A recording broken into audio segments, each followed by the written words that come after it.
Hi there, a very warm welcome along to episode number 4. It's the Voice of Boxing in association with Lounges TV, and we have a real treat in store for you today because we have one of the main men associated with a fabulous 5v5 out in Riyadh. June the 1st, 2024 was a very special night for Daniel Dubois. It was his biggest ever career win, and in his corner, seeing and living and talking his way through to Daniel in unbelievable ways, Don Charles, one of the great trainers of London, of Britain, of the world. He's quiet. He doesn't like to talk too much, Don. He doesn't like to push himself out there. But he is now, and quite right, because he's the man, Don Charles. He's the trainer of Daniel Dubois. What a team effort. And it could be, yes, it could be, AJ at Wembley in September for Don Charles and Daniel Dubois.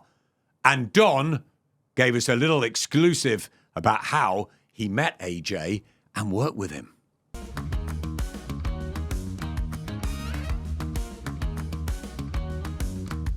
Well, really good to be joined in episode 4 of The Voice of Boxing alongside Lounges TV with Mr. Don Charles. Don, one of the best, most underrated, I believe, trainers in the country, if not the world today. A man that knows so much, who's seen so much, and who had one of his greatest victories in the 5 versus 5 massive tournament, huge night in Saudi. And we reflected on that and, of course, on Don's history and what he hopes for going forwards.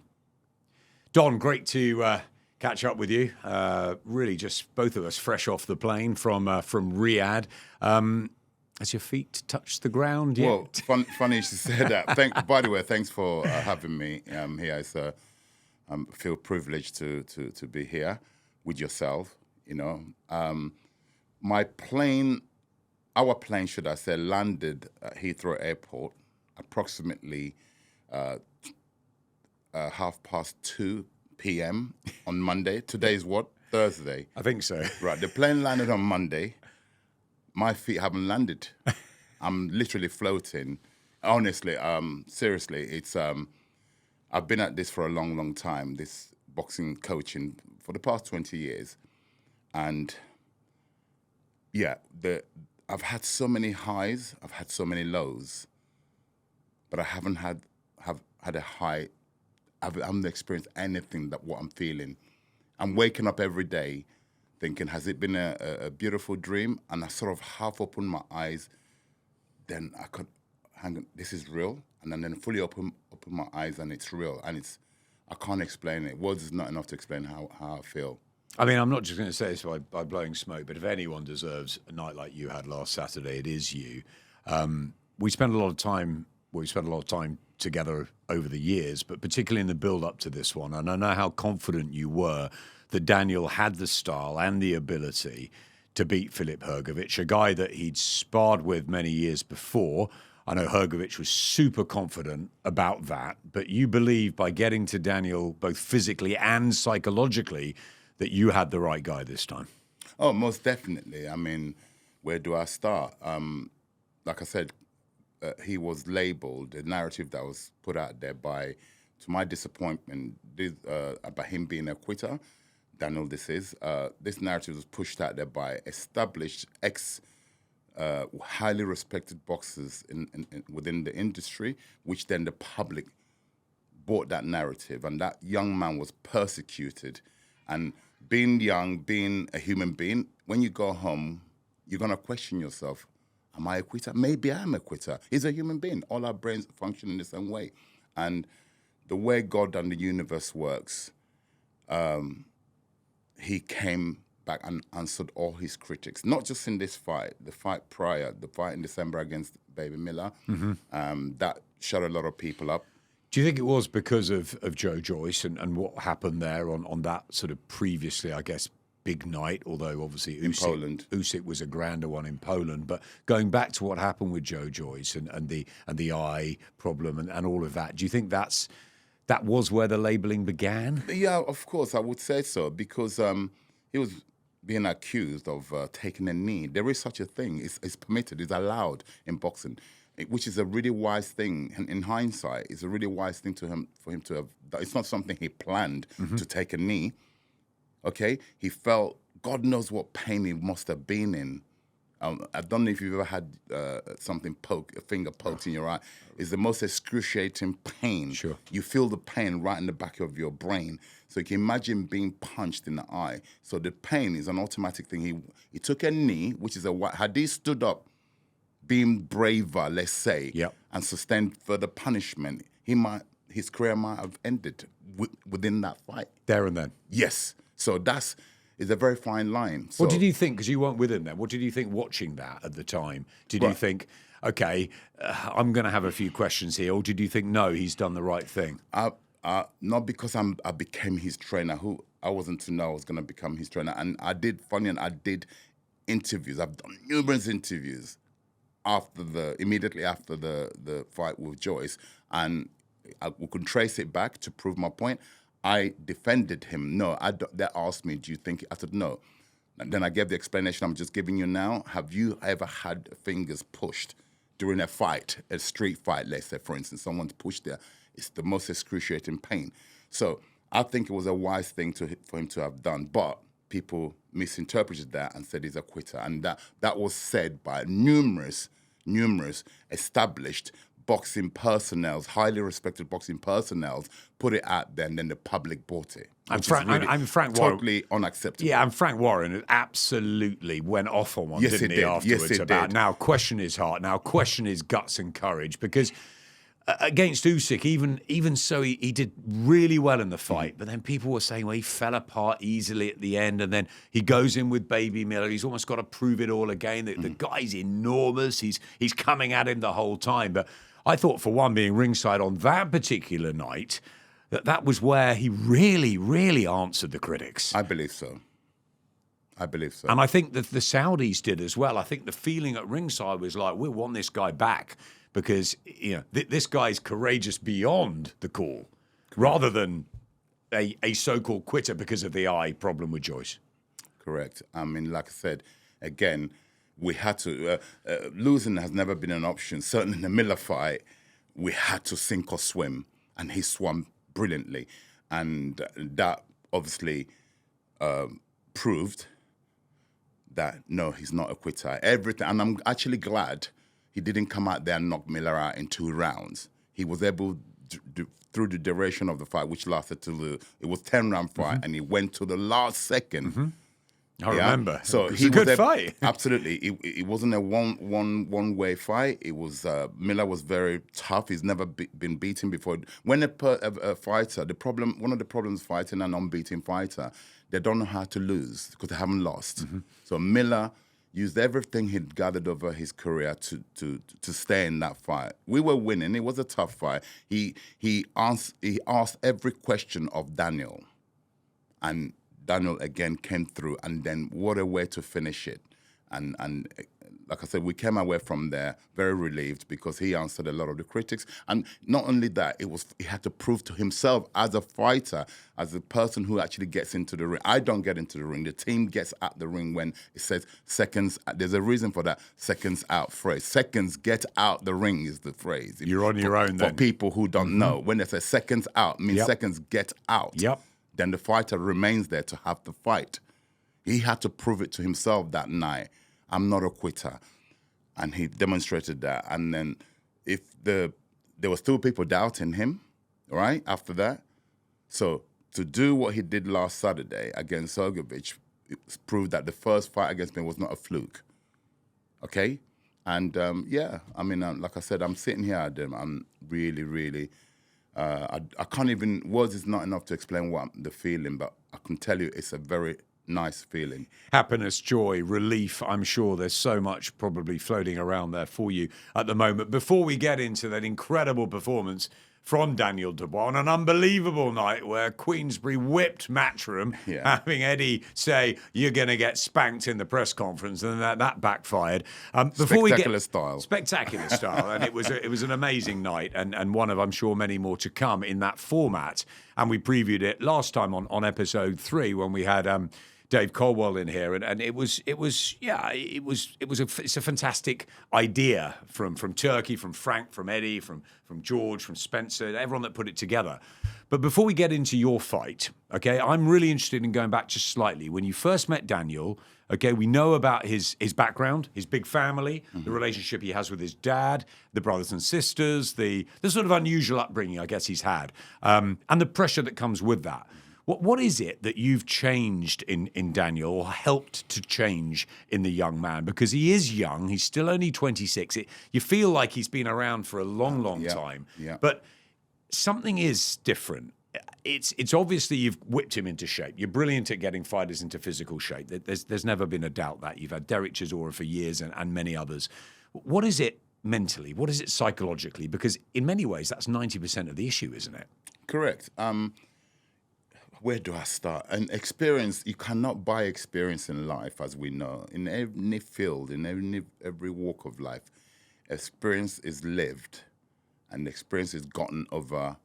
I've done my sentence. If this was a prison sentence, I've done my sentence as a trainer, and I've gathered experiences, whether they're good or bad experiences. I've gathered lots and lots of experiences, which serves me well now to be able to pass it on to, or install it, should I say, into my, not just Daniel Dubois, I do train other fighters, so I'm very equipped to then, in every department, the fight is lacking, let's say, I'm able to address every department, every component. So it's not just one thing. Yes, majority of it is mental. Remember, Daniel, like you alluded to earlier on, he's only just turned 26. He turned professional at the age of 19. He did not have an extensive amateur career. He was a very tremendous amateur who should have maybe gone on to the games. I remember seeing him at Team GB. Exactly. So he was going to be the next one for any of the games, whether it's Commonwealth, World Championships, Olympics. He had a reputation then, didn't he? Exactly. By rights, let's say how things are normally done, Daniel will be going to the Olympics, which is pending in Paris. Wow. He's only 26. Yeah. Most of the competitors will be of Daniel's age now, or maybe older. That just shows you when you start to measure where he's come from. Age of 19, he turned pro. Basically, he's learned on the job because he didn't have an extensive amateur career. Then he turned pro very early and bulldozed his way to where he came up to. Had his ups and downs. Absolutely. Yeah. Floored 2-3 times in the first round of there's been difficulties he's had to deal with. Marina against Kevin Marina, right? So Serena. with a torn knee, which people don't know. Again, they're putting labels on his eye, his knee. And he got up from that 3 knockdowns from Kevin Marina and delivered a spectacular knockout on Kevin Marina. Now that's bravery at its highest, to get up and credit the Shane McGuigan, who was also coaching him then, who stayed calm and told him, gave him the right instructions, and win a fight on one leg. But he had no right to win, really. No, absolutely not. So the people who are still questioning this young man, like I said, I'm a religious man. I'm not going to bring religion into it, but I will say a quote from Jesus Christ when he was being crucified. He said, "Forgive them, Father, for they do not know what they're doing." So in this case, I'll say, forgive them, Daniel, the audience, or the critics, should I say, for they do not know what they're saying. That's really strongly, they should review, leave this young man alone. He's proved himself. Not that he has to prove himself, but he had to come over his demons and everything that it may be affecting him in his mind. He's a young man, still maturing in every aspect of life. And have you seen that maturity over the last few weeks and months? Most definitely. He's got a brilliant group of people around him. His father is not very, he doesn't come up front to speak like how I'm sitting here, but I've got to know the father. I've got to know what that man does behind the closed doors, where he's the one who's doing all the mental arithmetics, mental exercises with his son, Daniel Dubois. The father, behind closed doors. I But he's leaving you to do the coaching. Absolutely. I do what I'm good at doing. I'm also good at mentoring people. I'm also good at transferring energy into people in general, especially my fighters. Let's talk about the fight. He's the underdog. Many people picking Hergovich to win by knockout. And on form, you can see why. Big guy. People think maybe the next sort of Klitschko type with a long raking jab, the right hand. Yeah, strange performance against Zhilai Zhang in Jeddah. But Hergovich, it was his moment to prove himself, almost. Daniel Dubois, okay, a good opponent, but surely couldn't turn over the Croatian. First round or two, we talked off air. Some sort of, heart in your mouth times. I mean, the right hands were working of Hergovich. He was going for the early knockout, wasn't he? My goodness, where do I start with that situation? That was certainly not the plan from our side. Yeah, I've never seen it in sparring where we train to defend such shots, the power shots. Okay, we did Daniel Dubois in preparation for Hergovich. He did in the just over 80 rounds of sparring from start all through the camp, right? The campaign. Yeah, we exceeded 80 rounds of sparring. In those 80 rounds of sparring, I can count on my hands. There's not more than 10 fingers of how many in 80 rounds. How many times? Right hands he got caught clean like that. Right? So what went wrong? Right. Exactly. That's the unexplained. That's what we have to go back. Although we won, we have to go back and examine what caused that. There has to be a reason for that. Because I counted in total, Hergovich must have landed in something in the region of 48 power shots. Hands. But again, no right for Dubois to still be Absolutely. in the contest. So I'm baffled. As I sit here, I'm baffled. I thought he was quite sort of loose and languid, Hergovich. I didn't see that big jab. What I saw was him loading up with the right hand. Correct. Wanting that finish. Almost arrogant that he dealt with Dubois in sparring many years ago. Correct. Complacency, like I've always alluded to, is a killer disease. Yeah. He was very complacent. Thank God he was. That was Hergovich's attitude. And looking back now, their game plan, which was the right game plan for them, he would have come out there to treat this like a 5-round fight. Remember the WBS series? Is that the title? Yeah, the World Boxing Series. Yes, he was a part of that. So they fought for over 5 rounds, didn't they? Yep. So I believe he came with that approach because the way he was fighting was not sustainable. No. Okay, for a heavyweight. No. Okay. I thought he was puffing after a couple of rounds, because when you've hit a guy with your best shots, he's supposed to be on the ground. Daniel wasn't even shook. No. He came firing straight back on many occasions. So that would have drained Hergovich his any stamina he would have had at the pace he was trying to set. But before you go back through, and there will be examinations. I mean, you haven't come down off cloud nine yet. No, we haven't, absolutely. But you will look at it and you'll work out what went wrong in those first 2 or 3 rounds that you had to address on the night. But your gut feeling at the time, is it just that Dubois has a great chin, or that there was something about some magic in the air that he was going to win that night? What was it? Right. So when you have, that's what I'm saying, this goes beyond boxing now. This is where the mental part of it, it was mentally prepared from what his father would have done, from what I would have continuously done in training. You don't do it on the night. You would have, if this was a computer, you would have already programmed the computer. These are the chips, you program the computer. So he was on a program. Obviously, even computers have errors. So in the first 1, 2, 3 rounds, there was an error that the fighter in the ring, had to adjust. And I still can't explain to you, Adam, how he took those punches. It wasn't even wobbled. He came fighting straight back. So there is something, I keep going on about, I lean towards the universe and I'm a spiritual person. This is what I'm talking about. There's something beyond boxing going on, because I have not witnessed that in all my life of watching boxing. You saw it, the public saw it. How many millions around the world saw that, right? Witnessed that, okay? So do I believe in miracles? Yes, I do. There was an era in it. There was something there. Yeah. Something in the air. Magic. I believe magic. I believe miracles. Yeah. Wow. How about that? Wow. That's the only way. Does Daniel believe that? Well, most definitely. You have to believe it for it to have worked, because what I witnessed, and on punch count alone, I've never witnessed it. I've heard about taking a punch, but not where Hergovich just came at right hand after right hand after right hand.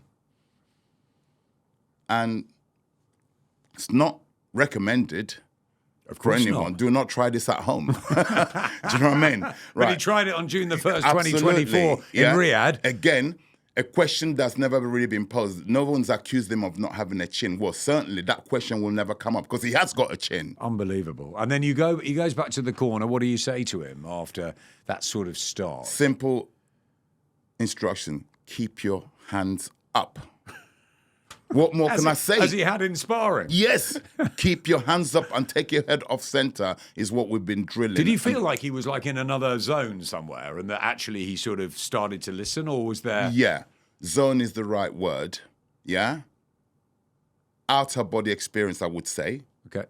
Then he would have come back to reality and thought, hang on a sec, I recognize where I am now. I recognize what I'm supposed to do, what I've trained to do. And his will, there's something called willpower. His willpower took over. His spiritual sense got into him to do what he did. And the way he finished and start dissecting our opponent, it's magical. The unpredictability of boxing. How did Danny Williams beat Mark Exactly. Potter with one There you go. arm? How did There you Diego go. Corrales somehow beat Jose Luis Castillo? There you go. So been floored it in does the- happen. It's just not that extraordinary. often, but it does happen. And it happened that night. And then Daniel suddenly found the confidence, the groove. He was not just chipping away, he was boxing beautifully, and he was breaking Hergovich down. And drained he just him. took his spirit, didn't he? Correct. Took everything. Correct. He took Like I everything said out to you, of him. this is beyond boxing. It's a spiritual war. This is beyond boxing. But So beforehand, you'd said to me, "We've got to go. It's not going to be easy. We're going to get hit. We're going to have to do. He's a good fighter, Hergovich. You saw this was going to be a tough fight. it was Daniel's toughest fight. I did say it. And he toughed it out the first 3 rounds, and then he started to. And I think it was when he got the middle of the ring, almost like when the bell went. I don't know, it was round 5, round 6. I can't remember. But when the bell went, he was there, ready to go. Correct. He was there before Hergovich had even got off his stool. Correct, because he could see. I turned around at one point, I think it was at the end of round 4. I said to Daniel, look at him. I turned around, pointed at Hergovich. He was gassing. Definitely. I said, look at him. Jump on him. Go for it. And the rest is history. Stopped on the cuts. The damage was horrendous. Would you have preferred it if it had been a bit cleaner? Was Daniel... No. It didn't No, matter. by any means necessary. Yeah. Yeah? Yeah. By any means necessary.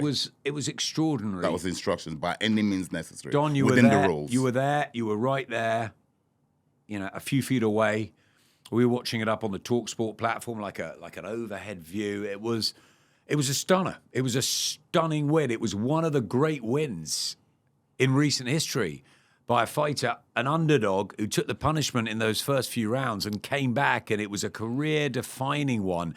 And what hit me, Don, and you tell me more because you're much closer to him, what hit me was when Chris Mannix interviewed him afterwards, the smile on Dan's face, the words started coming out. He's got the most beautiful smile, that kid. But But like the words, like I've never heard him speak before. Like in the build up at the press conference, I'm going to beat him. I'm going to, no word, very few. Afterwards, it was like some weight had been lifted off his shoulders. Like the freedom was his. It was brilliant. It's God's work. The whole thing, to sum it all up, in my opinion, I'm a God-fearing man. It's God's work. When it's written, I keep telling people, when it's written, it's already been written. His path, everyone's path. You've got your path, I've got my path. It's already been written. And no human being can tamper with it. An amazing victory at 26. Come on, tell us what it was like backstage, afterwards in the dressing room, back at the hotel. What were the sort of inside secrets there, Don? In terms of after the fight? Yeah. Right. There are no secrets. We have no secrets except for we were rejoicing, the whole team. It's almost like we're pinching ourselves. Countless times we hugged my teammates, right? We just kept hugging it. We couldn't speak. We kept hugging each other because we knew how much it meant to everyone. Daniel Dubois as a fighter, his family, his father, who's put so much work into that young man. Like I said, when all the lights are off and everyone goes home, he's the one who goes home and mentors his, like you should do, like a parent. He's put a lot of work, not just in all his children, okay? He's quite camera shy, I would say, from my observation. So he makes a bit of noise around ringside. Yeah, because he loves it. It's here, isn't it? That's his son in the ring there. Of course. Life on the line. So Of course. anyone who says, yeah, damn right to be loud. If that was me, I'd be louder. Yep. And you've got a son who fights, so you Absolutely. know. Exactly. You can relate. Exactly. So Daniel Dubois, I mean, in a cracking position now. IBF, AJ, September 21st, Wembley. It's sort of all up in the air at the minute. The pot's about to be mixed. Deals are going to be made. What do you want to happen? What Daniel wants to happen, and his father, who's actually, if not publicly known, his father is now his manager. Yeah. Previous to that, as you know, Martin Bouts was his manager up to the Baby Miller fight, I believe. And so the father... They're the team. The team. We've spoken. The fighter wants. He said it in the ring as soon as he won the fight. He said, "Bring on AJ. I see you in Wembley." And that's what he wants. That's what his dad wants. As his coach, that's the fight I would like. That's the fight we want. It's certainly the fight I want. Battle of Britain, September 21st. The Saudis coming to put on a big show in Britain. We know they've got the huge one on August the 3rd in America. So it's a case of just signing it up now, is it? Absolutely. I'm sure it makes every sense. Anthony Joshua wants to become a 3-time world champion. This is a perfect opportunity, an all-British encounter. Wembley Stadium, it doesn't get better, bigger. So there's no reasons for any... I heard earlier on Eddie Hearn and Anthony looking at options. What other options can there be? You want to be a 3-time world champion. Coincidentally, the IBF title was the first title Anthony Joshua won against Charles Martin. I remember. What a fitting way for him to try and become that, right? Obviously, and what a place to do it at Wembley. Absolutely, we're not going to allow that to happen, obviously, because that's what we want also. But I'm just saying how things work. That was his first title. For him, if it's his destiny, if it's Anthony's destiny to become a 3-time world champ, what a way for him. The first belt he won. And boxing's such a mad business, right? Ben Davison was with Tyson Fury. He's now with Anthony Joshua. Don Charles, you may not know, was with Anthony Joshua for a long time early on in your career. You spent many months with him. I've never said it publicly, but people have caught wind. You know how rumor spreads that I'd worked. When he was 19 years old, he stopped me in the street. He was with his colleagues in a car driving. I didn't know him. Right? They were beeping me. I was in my car driving along Finchley Road in Finchley. Beep, beep, beep. I looked. I slowed down. They pulled up beside me because Regent's Park Road is a big, wide road. They pulled up beside me. They asked me to pull over. I thought, I don't know these guys.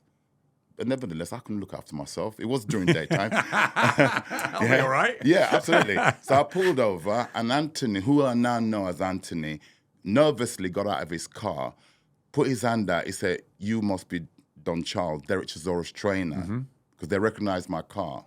I got a very distinguished American Jeep. I said, "Yes, I am." He said, "I've just started boxing. Can you give me some tips?" I said to him, "How old are you?" He said he was 19. I said, "How many fights have you..." He was boxing for Finchley ABC. I said, "How many fights have you had?" He said, 6. I said, "How have you gone?" He said, "I've won all of them." I said, "Okay." I said, "You know where my gym is, don't you?" He said, "I do." I said, "Come and see me." I think it took about a week. Him and his cousin, Benga, who got him into boxing, who was also a professional boxer, but he had to retire because of a retina problem, I believe. Okay, unbeaten. He was out in Saudi. They both were. Exactly. Yeah. So that's how the relationship began, where he stopped me. I didn't. He was a young man. This happened over a period of 5 years of me being involved, padding him up, when we finish, me, him, and Benga, we'll go over to the local cafe. I will sit them down. As their seniors, it's my duty. I'll buy them food and lecture them about boxing, about what they're going to encounter. It's almost like I predicted the future. Yeah. Almost. Was it good fun then? Did they listen? Was AJ? Well, everything I said, they were soaking it up because I am Don Charles. Derek Chisora was the British champion at the time. Yeah. So it's a big thing for them. course. They've just started. So remarkably how far he came. Look at that. A kid that met me in the street became the biggest thing in boxing. Right? I believe there's been about 3 or 4 documentaries done about him, about Anthony Joshua. I don't feature in one, not even one sentence of my. They've erased me from history. But guess what? I'm going to bring my name back and put it in his history. Is my history. On September 21st. It's a part of my journey. Yeah? And I've only skated on the outlines. There are more. He's one of my sons. We still speak. We upset that he went with Rob McCracken and took a different path, that he didn't come back to you? I won't, not today. That's the front. We'll do another as time goes on. There a lot more happened along the way that was unbelievable, but it happened.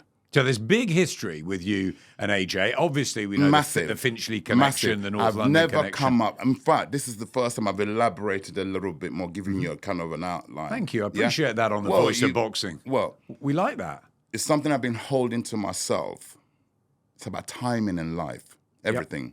The punch that knocks you out, it's not necessarily how powerful the punch is. It's the timing of the punch. So that applies to everything. So therefore, I won't elaborate anymore on that. You're giving us a little teaser. It's a fact, and it's a little outline of the beginning, yeah? AJ's rejuvenated. Ben Davison's done a good job with him. He looked really good against Otto Wallin. He destroyed Francis Ngannou. Correct. It's set up, this, isn't it? I mean, AJ will start favourite, but I remember them sparring a lot up in Sheffield. I remember some really good spars, and I wondered how long it would take these two to get in a ring. Many people were saying that Daniel is going to be too good for AJ when he was young and coming up. I remember that, but now is the time. AJ's got plenty to prove. He wants to become the 3-time heavyweight champion of the world. He's waiting for that winner of Fury Usyk too, but there's a spanner in the works, and you've got that man. You've got the man now who's got the youth. He's 26. He's obviously got the courage, the spirit, maybe even some sort of eerie, miraculous magic powers.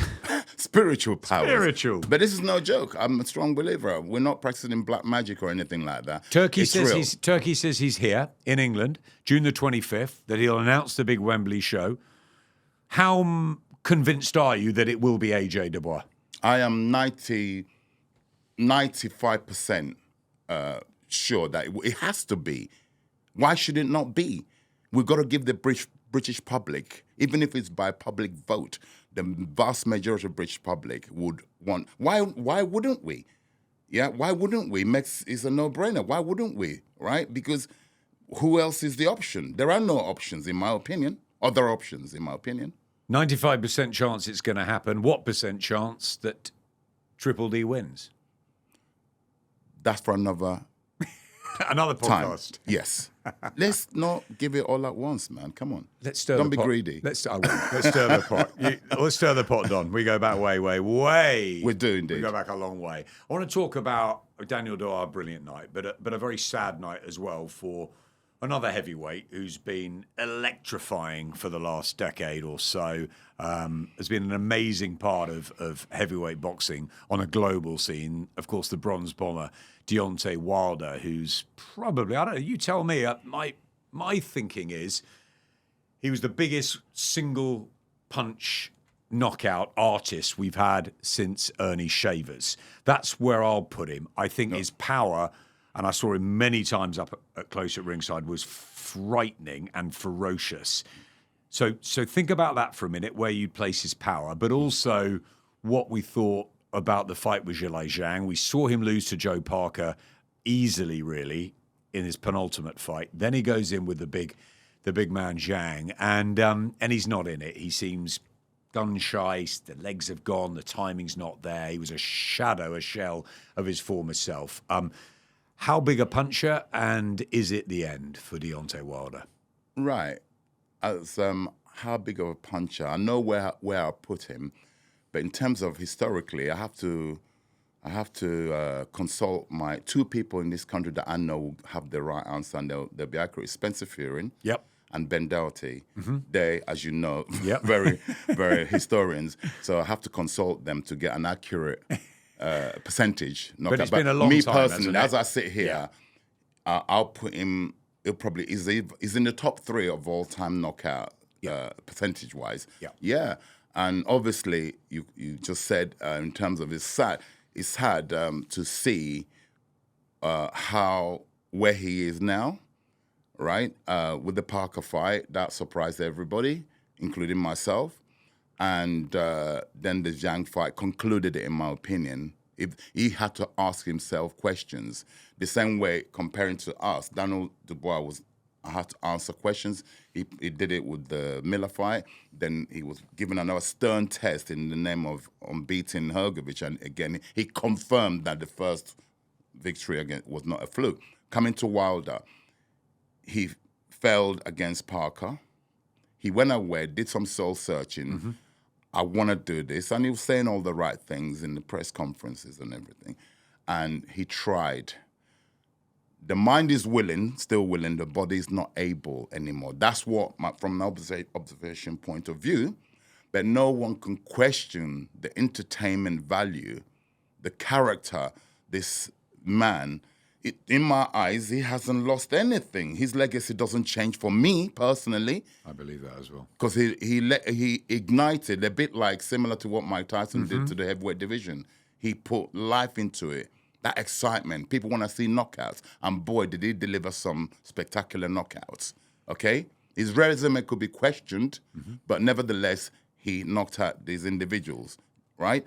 And sad. I've actually become... very friendly with him and his trainer Malik Scott. Good guy, they're Malik. good people. They're good people, and I'm a trainer, and I've been there where your fighter haven't won.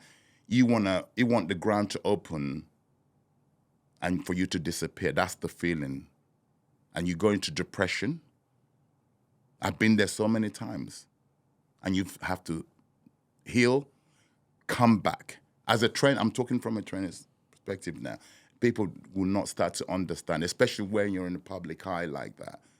Yeah, it's hard, and I do feel for them.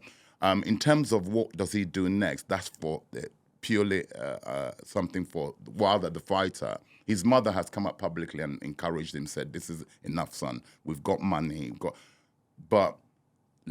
I can't speak for him. He has to decide what he wants to bet.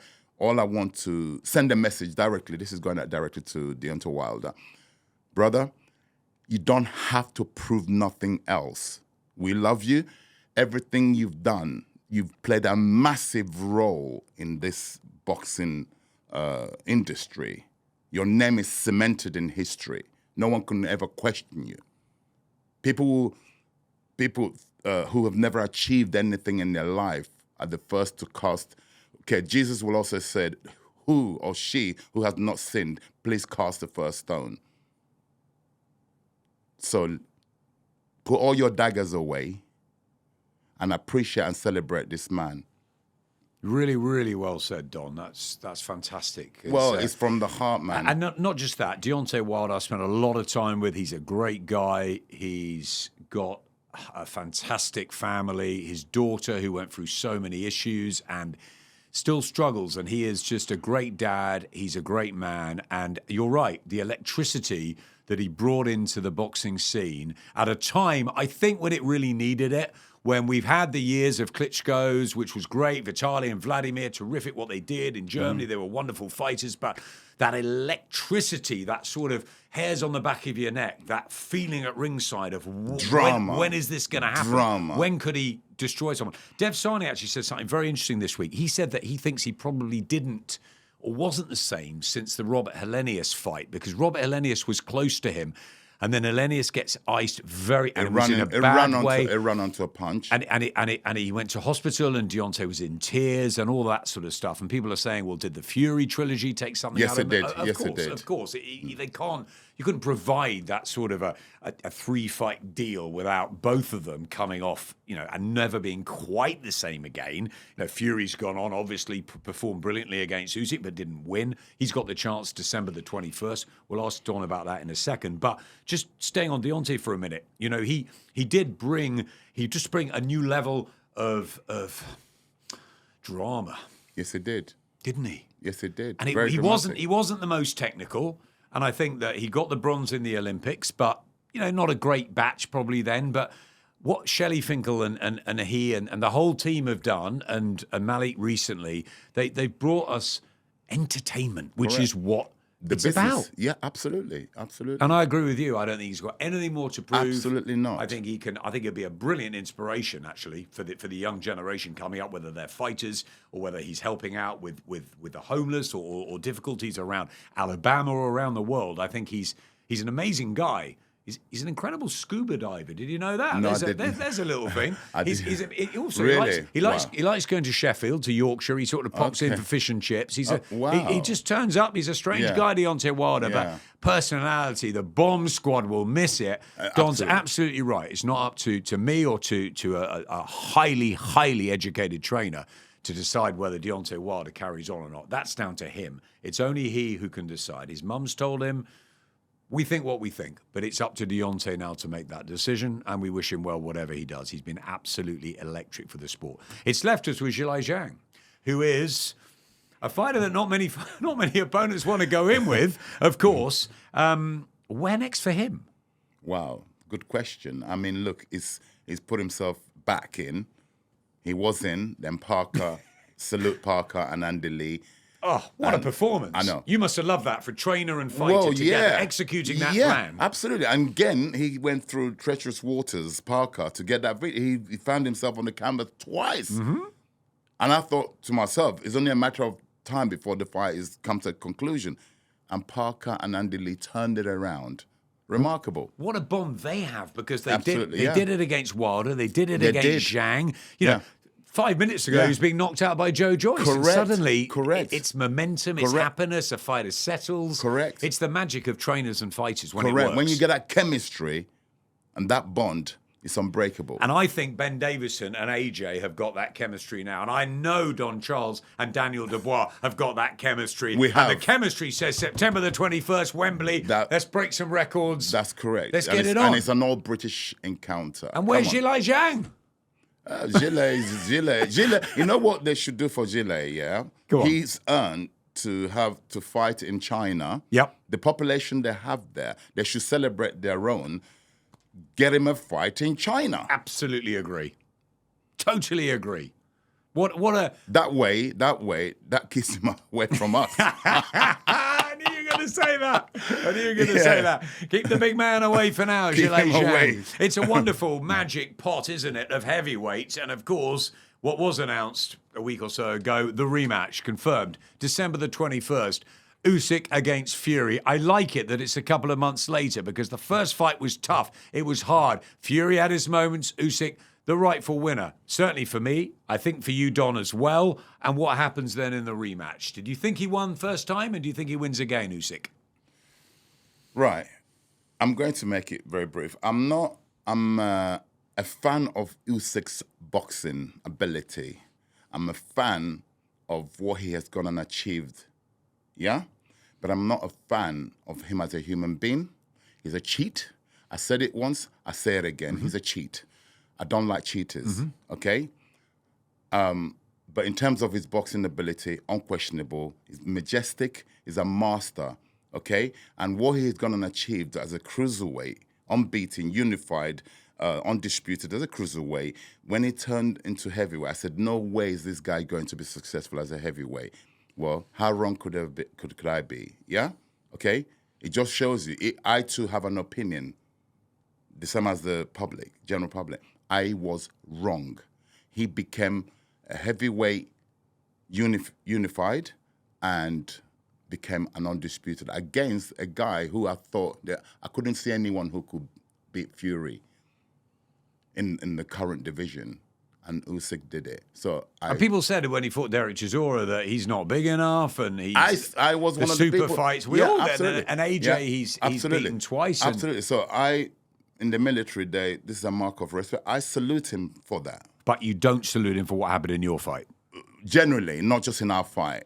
He shows signs of cheating against AJ. AJ hit him with a perfectly good body shot. He turned around, citing it was a low blow. Referee bought him some time. He carried on and because AJ was about to jump on him and finish him.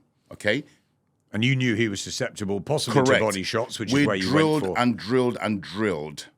The money shot, we call it the money shot when it comes home. Daniel hit him with a counter uppercut to the solar plexus.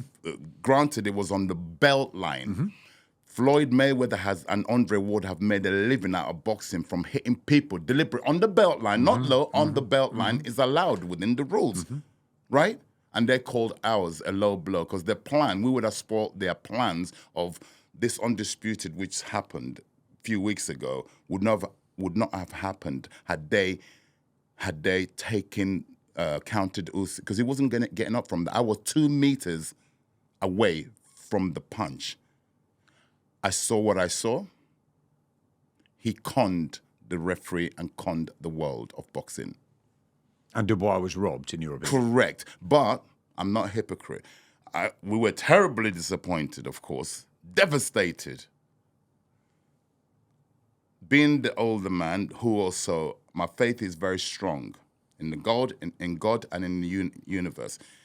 As human beings, we always question when things go wrong. I questioned my God. I questioned my universe. Why? God, we are good people. Why did you take that moment away from us? God said, it's not your time yet. It's not Daniel Dubois' time yet. God has plans. This looks like his time. God has plans, right? We don't, as humans, we always question.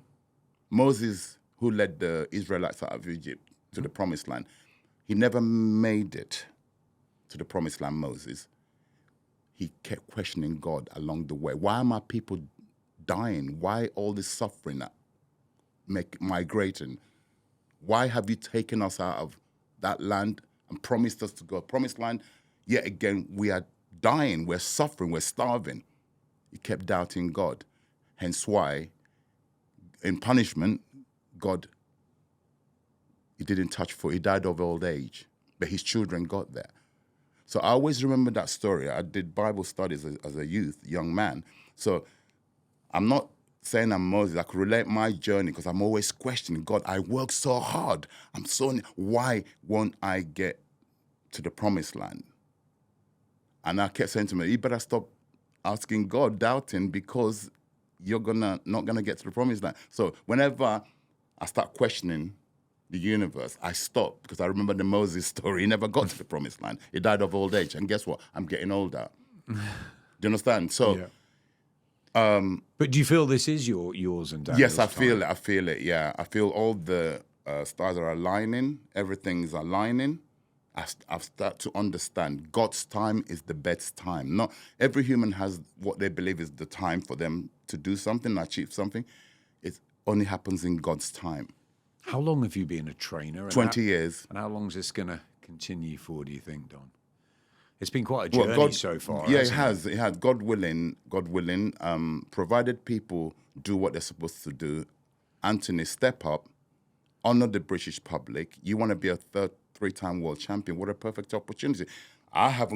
We as a team, Donald, we haven't got any God-given right, as I sit here, that we're going to be victorious. I believe we are. We're going to do everything humanly possible to be victorious, okay?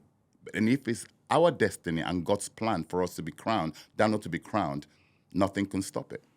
And what a scene at Wembley, just a few miles away from where Daniel trains, where AJ lives. Absolutely. It's just, absolutely. It's got to happen, isn't it?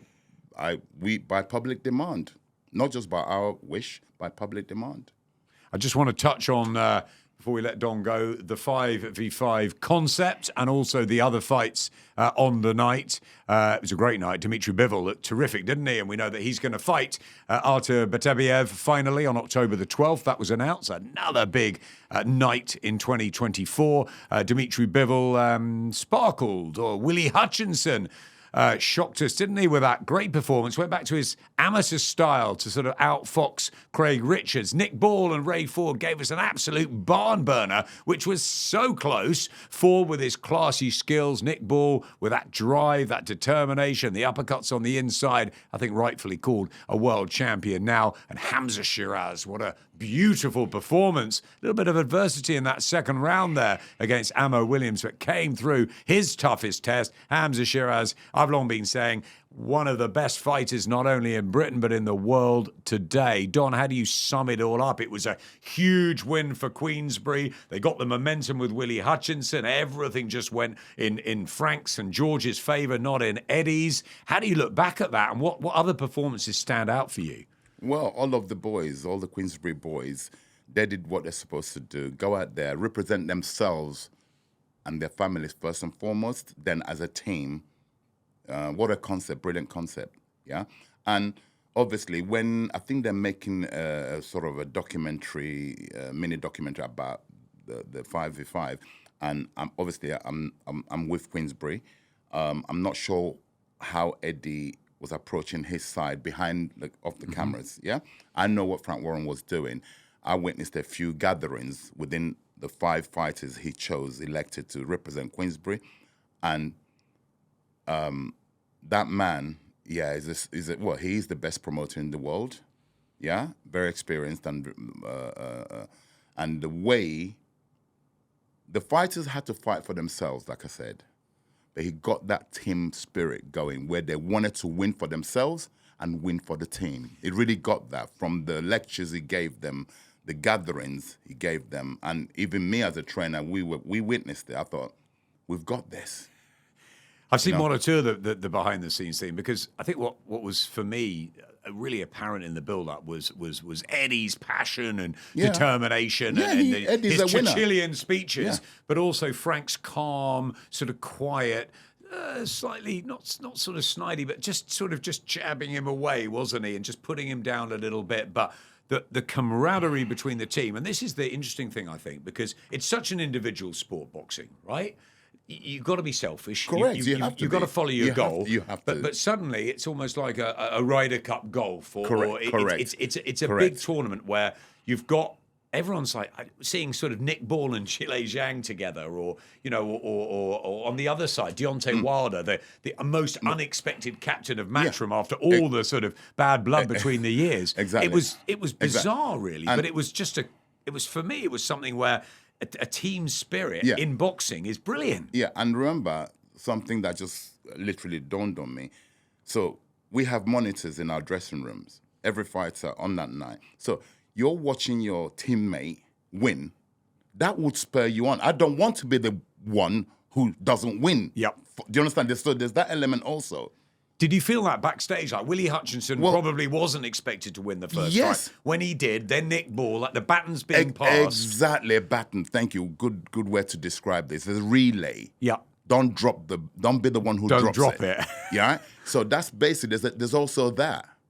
There's also that element that feeds you and fuels you. My teammate just won. I have to go and win. I don't want to be the one who, so there is that element also. So for you, Don, as a trainer who's had a lot of success over the years, but also a lot of ups and downs, sort of difficulties, it's been a hard road, right?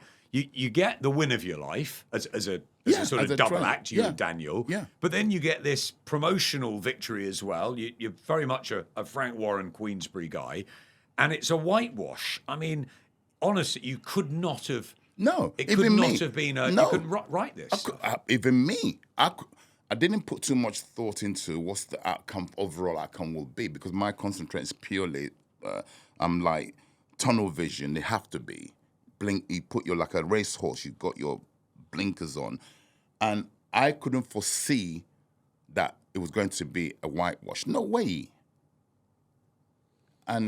but it happened. I don't think anyone could have No, predicted but that. it- You but were it spit happened. all week. Everyone was saying, "Oh, I think he'll beat him, and he'll beat him," and it was But it people were happened. changing their minds. That's why there were 50-50 fights. I mean, you could open the boxing news, you could open the papers, and think 10-0. It was a complete load of mismatches. No, it was a anything 50 but. Absolutely. It was They a were all good fights. 50-50 Bar fights, the like you Wilder said. one, which was sad, sad to see, and obviously Bivol was was beautiful. I love watching Dimitri Bivol. Do you like him? Come on. Oh. Yeah. How can you not? Oh, isn't his technique, his How can feet you not? is Yeah. wonderful. But on a night like that, where they're really good fights, it was a success, a big success, wasn't it? Massive, and it's that good that they're talking about doing it as a series. So I think they should. They do it as a series. Frank and Eddie again. You could bring other promoters in different Correct. countries. You could have it Correct. 7v7, 2v. Correct. There's all sorts of ways. Okay, I'll leave it with this, Don. What about what Turki Al Sheikh has done for boxing and what you've experienced in Saudi? You've been there, obviously, when he fought Miller. You've been there again this time. I've seen it develop over the last few years and many things change over in Saudi. What's your experience of it now, and how can you sort of put together what Turkey's done to change the way that we're looking at boxing and the Yeah. fights that are being made? It's hard to quantify because it was unthinkable. We never saw this coming. It's something that suddenly happened. And Frank Warren did say it's a game changer. And a lot of people ridiculed him. What are you talking about? It was more than a game changer. All right? And His Excellency, Turki Al Sheikh, I mean, where do we start to commend the guy, what he's done? But, I'm not a hypocrite because I'm involved. Of course, it's all right for me because I'm involved. But we also have to think, where does this lead? Where does it end? Will it ever end?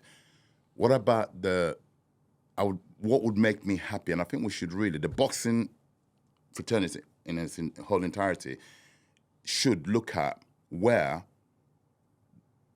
the grassroots boxing, like the small hall shows in this country, let's start with this country because we live in this country, right? Yep. Fix your home first before you can fix other people's homes. Right. There's a big gulf that's going to develop. If we don't, something has to happen somehow. I've been lying in bed thinking about it. How can we trickle some funds down to the small hall shows where these fighters come into the industry, they turn professional, they got to sell tickets to make a living, very hard living. Somehow, instead of it being too top heavy, let some funds trickle down to the small hall shows where I would say it's quite simple, where there's a basic wage that will, the fighter, the minute you're stepping into that ring to risk your life, you get a basic wage, then the ticket sales are still there to top up their earnings, to help the small hall show promoters who put their hands in their pockets on a weekly, monthly basis to put on shows, right? After all, a lot of fighters who are now on the big stage, they came from those small hall shows. They weren't Olympians, they weren't national champions, but nevertheless, they fought their way through to become who they went on to become. So I think we mustn't get carried away where, like I said, it's all roses at this end, the top end. I'm going to your call on Saturday. We have one of the fighters, Frankie Story, trained by Tony Pill. He's fighting for a Southern Era title. Right. I'm going to assist, because we're a team, assist Tony to do the corner. Now, it would be nice to know that the promoter of that show, let's say, for instance, one of the main promoters in this is Steve Goodwin Promotions, that there is a budget that's coming from this whole thing that's happening. I'm willing to surrender some of my what I get percentage for. Yeah, Really?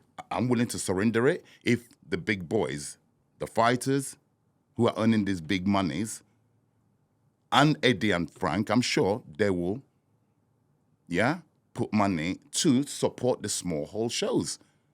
That way, my late father, he is an author, he writes. I don't think he's the original writer of this quote, but he puts it in his back of his books. And it says, happiness is not complete until it's shared. Mm-hmm. You can't be happy alone. Mm-hmm. It doesn't matter how much you think you've made and that. Mm-hmm. How can you be happy when you look over to your right, people are suffering. You look over to your left, people are suffering. You look center. If you was able to give those suffering people something, let's all rejoice together, then that's a totally 360 happiness. And the southern, and the southern. I work with GBM Sports, and you know we're flying. We're having a great time, but it is tough, right? It is tough. It's very tough at these levels. And what you're saying about a southern area title fight, that means the world. Yes, to these young men. Yes, and it does. Women. You know, the girls that are getting in, the females, they're flying. But you're right. It's there's a lot of riches out there, and it's fantastic. It can be done. Best fights being put on.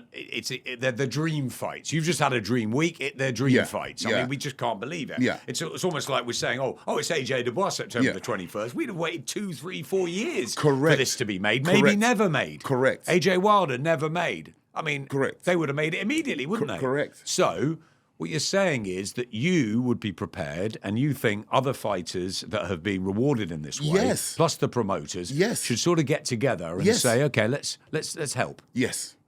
To keep it all going. Keep it all going so everybody can rejoice together. Mm-hmm. There's no difference in fighting in York Hall than to fighting in Riyadh. It's a fight. Totally agree. They're all risking their life. The minute you get into that ring, you're risking your life. Totally agree. Yeah? I came from the AJ Ngannou fight in Riyadh, top of the world, to Coventry, to the ice arena there, to the Sky Dome, Coventry, for what was a really big GBM show for us, but in terms of levels, a world apart. Personally, I enjoyed that one as much as I enjoyed that one. Absolutely, you're a boxing man. Because we're boxing people. We've got that in common. The common denominator is we all love boxing, right? Absolutely. And the boxers are the ones that should get looked after. Correct. And like I said, nothing will make me more happy than for there to be a system where all this money that's then floating around should trickle down to help the small and support the small hall shows. There's a young man called Sharif Lawal, if I remember that. Yeah. He lost his life a month ago. Harrow, Right? Okay, that young man, his dream was to become a boxing champion. Mm-hmm. On his debut, he lost his life, and his family lost a son. I know people who are there, and they still it's people, so heartbreaking. That's what can happen. That's what we've signed up for. Yeah, it's a life and death situation. So, yeah, like I said, Adam, it will make me happy to get that. I'm happy. Don't get me wrong, but that total happiness is not complete until it's shared, where everybody is happy together. It's a better happiness. Well, it's been great sharing this time. Please come back onto The Voice of Boxing. If you invite me. And bring Daniel on. We want to see Daniel as well. Most definitely. Want to hear from the man himself. Of course we do. Of course. It's been a fantastic week for you. I'm absolutely delighted, having known you a long time and know what you give to the sport and to the business, and how much not only you coach, but you do mentor your athletes. And I think it's brilliant. And to be honest, I was as happy for you as I was for Daniel. So fantastic to have Don Charles straight in here, really off the plane virtually. His feet haven't touched the ground. My feet haven't touched the ground. The Voice of Boxing, that's episode 4 done. We're wrapped, and in association with Lounges TV. What a wonderful platform. The Voice of Boxing will be back. It's busy time. Savannah Marshall goes into the MMA cage on Saturday night for the first time, chasing Clarissa Shields, is she? Clarissa will also be in Newcastle. Next week, we've got Selhurst Park. It's Riakporhe and Billham Smith. There's so much more ahead. As Don said, there's York Hall shows at every single level. We got one in Coventry, June the 29th. It's ever so busy, but we're waiting for that big announcement, and so is Don. AJ Dubois, Battle of Britain, September the 21st. Come on, put pen to paper, both teams. Let's get it on.